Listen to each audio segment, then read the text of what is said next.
Hello. അപ്പോൾ ഇന്ന് നമുക്കൊരു നെയ്ച്ചോറ് വയ്ക്കാനുള്ള പരിപാടിയാണ് കേട്ടോ.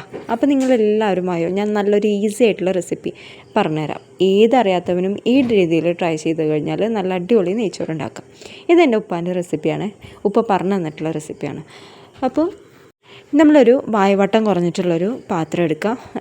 അധികം പരന്നുള്ള പാത്രമാകുമ്പോൾ എന്താ ബുദ്ധിമുട്ടെന്നറിയോ, നമുക്ക് എല്ലായിടത്തേക്കും തീ ഒരേപോലെ എത്തില്ല. നമ്മൾ അടുപ്പിലല്ല വെക്കുന്നത്, ഗ്യാസിലാണ്. കൂടുതൽ എല്ലാവരും ഗ്യാസാണ് യൂസ് ചെയ്യാറ്. അപ്പോൾ ഇങ്ങനെ വെക്കുന്ന സമയത്ത് ഇങ്ങനെ കുഴിയുള്ള ഒരു കലമോ അല്ലെങ്കിൽ കുഴിയുള്ള വല്ല പാത്രമോ നമ്മൾ ട്രൈ ചെയ്യണം.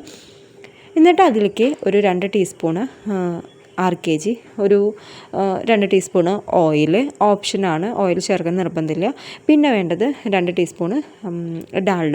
ഇത്രയാണ് നമുക്ക് ആവശ്യമുള്ളത്. ഞാൻ 1 കിലോ റൈസാണ് വെക്കുന്നത് കേട്ടോ. അതിലേക്ക് ഒരു 2 ടീസ്പൂണ് പെരിഞ്ജീരകം, 2-3 കഷ്ണം പട്ട, അതേപോലെ ഒരു 8-10 ഗ്രാമ്പു ചേർക്കുക. അതുപോലെ 5-8 ഏലക്കായും ചേർക്കുക. ഇത്രയും മതി. അത് നന്നായിട്ടൊന്ന് ആ എണ്ണയിൽ കിടന്നിട്ട് ഒന്ന് മൂത്തും കണ്ട് വരുമ്പോഴത്തേക്കും നമ്മളിതിലേക്ക് ഒരു സവോള ചേർത്ത് കൊടുക്കുക, ഒരു പകുതി ക്യാരറ്റ്. അത് നമ്മുടെ ടേസ്റ്റിനനുസരിച്ചിട്ട് കേട്ടോ, ക്യാരറ്റും സവോളയൊക്കെ ഓവറായിട്ട് ചേർക്കില്ല ആരും ഈ റൈസിൽ. ഇത് നമ്മൾ നന്നായിട്ടൊന്ന് ഇളക്കി കൊടുക്കുക.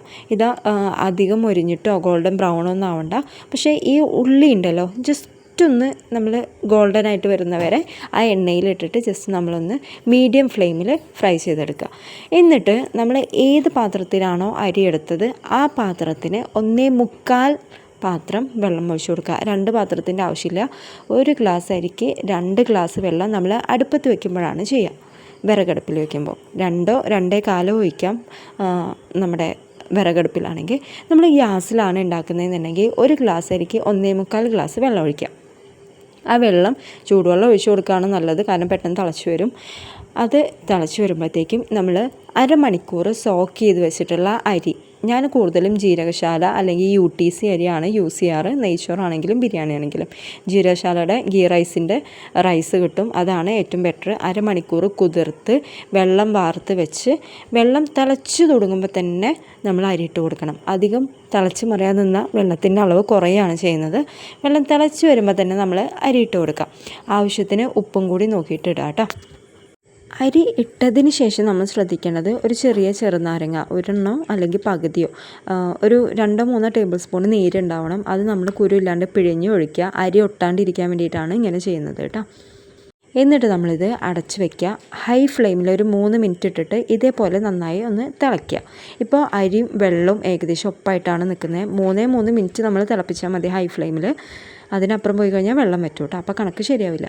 എന്നിട്ട് നമ്മളിത് എന്താ ചെയ്യണമെന്ന് വെച്ചാൽ ഒരു 20-25 മിനിറ്റോളം നമ്മൾ നല്ല ലോ ഫ്ലെയിമിൽ ഇട്ട് വയ്ക്കുക. എന്നിട്ട് അടച്ചിട്ട് അതിൻ്റെ മേലെ എന്തെങ്കിലും വെയിറ്റ് കയറ്റി വയ്ക്കുക. ഈ ഒരു 25 മിനിറ്റിൻ്റെ ഇടയ്ക്ക് വേണമെങ്കിൽ 1-2 വട്ടം നമുക്ക് തുറന്നിട്ട് ഇളക്കി കൊടുക്കുക. ഇതേപോലെ 25 മിനിറ്റ് കഴിയുമ്പോഴത്തേക്കും നന്നായിട്ട് ആവിയൊക്കെ ഇറങ്ങി ഫുള്ളായിട്ട് വെന്തിട്ടുണ്ടാവും. ഇതിലേക്ക് നമുക്ക് ചൂടാക്കിയ RKG കുറച്ചൊന്ന് ഒഴിച്ചു കൊടുക്കുക. ഞാനിപ്പോൾ ഒഴിച്ചിട്ടുള്ള ചിക്കൻ പൊരിച്ചിട്ടുള്ള ആ ഒരു എണ്ണയാണ് കേട്ടോ, അപ്പോൾ കുറച്ചുകൂടി ഒരു ഫ്ലേവർ കിട്ടും, നിങ്ങൾക്ക് നല്ലൊരു ടേസ്റ്റ് കിട്ടും. ഇതേപോലെ നിങ്ങൾക്ക് നെയ്ച്ചോറ് ട്രൈ ചെയ്ത് നോക്കാം. നല്ല ടേസ്റ്റാണ്, ഈസി ആയിട്ട് ഉണ്ടാക്കാം, നമുക്ക് അടിപൊളിയായിട്ട് കിട്ടുകയും ചെയ്യും. ആദ്യമായിട്ട് ഉണ്ടാക്കണവർക്കാണെങ്കിലും ട്രൈ ചെയ്ത് നോക്കാം. എന്തെങ്കിലും ഡൗട്ട് ഉണ്ടെങ്കിൽ കമൻറ്റ് ചെയ്താൽ മതി കേട്ടോ.